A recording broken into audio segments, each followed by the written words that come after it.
Dag sê, in vandag se broodbrokkie gesels ons oor die verlammende vrees vir die toekoms wat so maklik ons vrede steel en hoe ons deur geloof in God se soewereine sorg vandag met ware krag en vryheid kan lewe. Ons skrifgedeelte vir vandag is Psalms 56 vers 12 wat soos volg lees: Ek vertrou op God, ek vrees nie. Wat kan 'n mens my doen? Dit is 'n diep menslike realiteit om soms benou te voel wanneer die pad vorentoe vir ons donker en onseker lyk. Vrees vir die toekoms is nie maar net 'n vlugtige gedagte nie. Dit is 'n swaar las wat ons gemoedstoestand onderdruk en ons beroof van die emosionele en fisiese krag wat ons nodig het om vandag se spesifieke take suksesvol af te handel.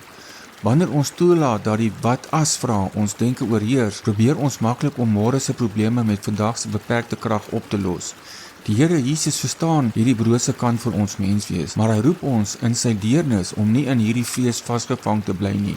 Geestelike groei of heiligmaking beteken dat ons leer om ons verbeelding en ons emosies aktief te onderwerp aan die objektiewe waarheid van God se woord. Dink vir 'n oomblik aan koning Dawid. Angs het dikwels vir hom soos 'n donker grot gevoel, waarvan die mure op hom indruk, veral terwyl hy vir sy lewe moes vlug. Tog sien ons 'n kragtige beginsel van geloof in sy optrede. In sy diepste vrese het Dawid doelbewus gekies om God se woord te prys en sy vertroue onwrikbaar in die een te plaas wat ver bo die mag van sterflike mense verhewe is. Hierdie was nie 'n blote emosie nie, maar 'n wilsbesluit om God se karakter hoër te ag as sy omstandighede. Net soos die Israeliete in die woestyn elke dag net genoeg manna vir daardie spesifieke dag ontvang het, so is God se genade ook vandag presies genoeg vir wat ons vandag nodig het. Die vrees vir môre sprei dikwels uit 'n wanindruk dat ons alleen voor die toekoms staan, maar die skrif leer ons dat God reeds daar is. Hy is die Alfa en die Omega, die begin en die einde. Wanneer ons in geloof kies om op sy instaatstellende krag te vertrou, erken ons dat hy soewerein is oor elke detail van ons lewens. Dit behaag God wanneer ons hand in syne plaas en sê: Here, ek weet nie wat kom nie, maar ek weet wie saam met my in die toekoms ingaan. Hier is vir jou 'n praktiese stap vir vandag. Neem vandag 10 minute van stilte en skryf 3 spesifieke bekommernisse neer wat tans vir jou angs veroorsaak. Gee elkeen van hierdie bekommernisse doelbewus in gebed aan die Here oor en verklaar hardop dat jy weier om vandag die las van môre te dra.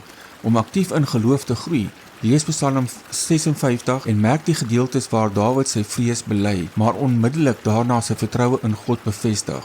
Fokus jou energie vandag slegs op die take wat voor jou lê en vertrou dat die Here môre die krag wat jy nodig gaan kry, dans vir jou sal gee en rus in hierdie feit. Kom ons bid saam. Hemelse Vader, ek bely dat my hart dikwels onrustig word oor dinge wat nog nie gebeur het nie. Ek gee vandag my vrees vir die toekoms aan U oor en kies om in U almag, wysheid en liefde te rus. Dankie dat U genade vir my genoeg is en dat U beloof het om my nooit te verlaat nie.